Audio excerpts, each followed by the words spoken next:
देखो half life का क्या मतलब होगा, half life of radio active element is equal to time taken by a sample which has n naught nuclei at t equal to 0 to reduce to n by 2. Time taken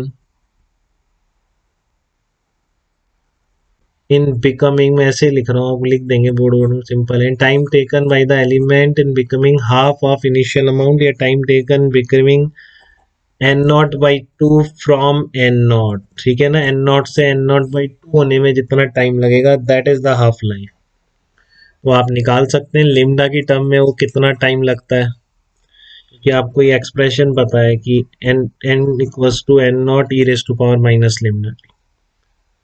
ठीक है, तो half होने में time का मतलब है इसको N naught by two रख दो, N not E raise to power minus lambda. Log ले दो दोनों तरफ, L N two minus lambda T half कर रहा हूँ, तो टी हाफ कितना आ जाएगा आपका, हाँ एल एन टू बाई लिम्डा आ जाएगा. इसको एल एन टू की वैल्यू आपको याद भी होगी 0.693. गुड बेटा, हाफ लाइफ आ जाएगी 0.693 बाई लिम्डा आ जाएगी. ठीक है, तो अब आपका यहाँ पर ये भी आपका रिमेंबर है, जो भी इक्वेशन थी, क्या नंबर है यहाँ पे भूल गया इसका आगे नंबर, कोई बात नहीं, रिमेंबर कर दो आप, सब एक्सप्रेशन ध्यान होने चाहिए. फिर आता है आपका anti in terms of half life.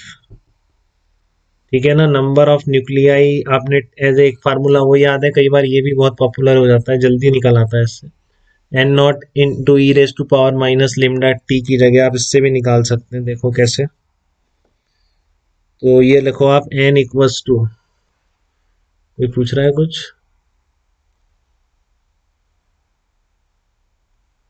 हाँ अच्छा केमिकल काइनेमेटिक नहीं, ये कराया होगा, एवरेज लाइफ का नहीं कराया होगा, वो एवरेज लाइफ का बता रहा था, वो करेंगे. ये तो कराते हैं सब, ये ऐसे ही करते होंगे अब काइनेमेटिक्स में. काइनेमेटिक्स में कि काइनेटिक्स में, काइनेटिक्स बोलते हैं केमिकल काइनेटिक्स में. ठीक है ना, तो N in terms of T half कितना आएगा, N equals to N not E raise to power minus lambda T. तो लिम्डा टी की जगह आप क्या रखो, लिम्डा टी की जगह आप रख दो minus L N two upon T half into T रख दो. ठीक है, तो देखो इसमें टी अपॉन टी हाफ कितना आ जाएगा, इसको ऐसे ही चलने दो, एल एन टू को, हाँ इसको टी अपॉन की पावर बना देता हूँ मैं, इससे इसमें आ जाए N not E raise to power L N. तो टू की एल एन टू की पावर क्या हो जाएगा, ये minus T by minus T upon T half हो जाएगा.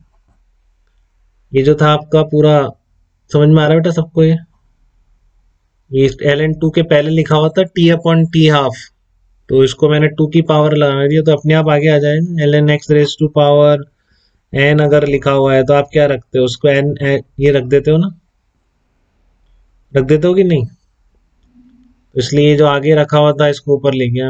ठीक है ना, एल एल एन के आगे ई लॉग ई के आगे जो कुछ लिखा होता है तो वापस सीधा वो नीचे निकल आता है. ये सब प्रैक्टिस हो गई होगी आपको, ये आ जाएगा two minus T upon T one half, इस तरह से.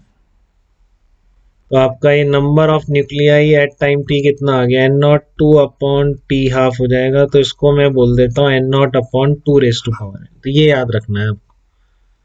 ठीक है ना, कि N T equals to N nought upon two raise to power N. एन क्या है, नंबर ऑफ हाफ लाइफ बोलेंगे इसको. ठीक है ना, एन इक्वल टू क्या है, नंबर ऑफ हाफ लाइफ. तो आपसे तीन हाफ लाइफ के बाद कुछ पूछे कितना रह जाएगा, तो एन नॉट बाई 8 रह जाएगा. ठीक है, नंबर ऑफ हाफ लाइव्स कैसे निकालते हैं, जो भी टाइम पूछा है उसको हाफ लाइफ से डिवाइड कर देते हैं, यही आ रहा है टी अपॉन टी हाफ.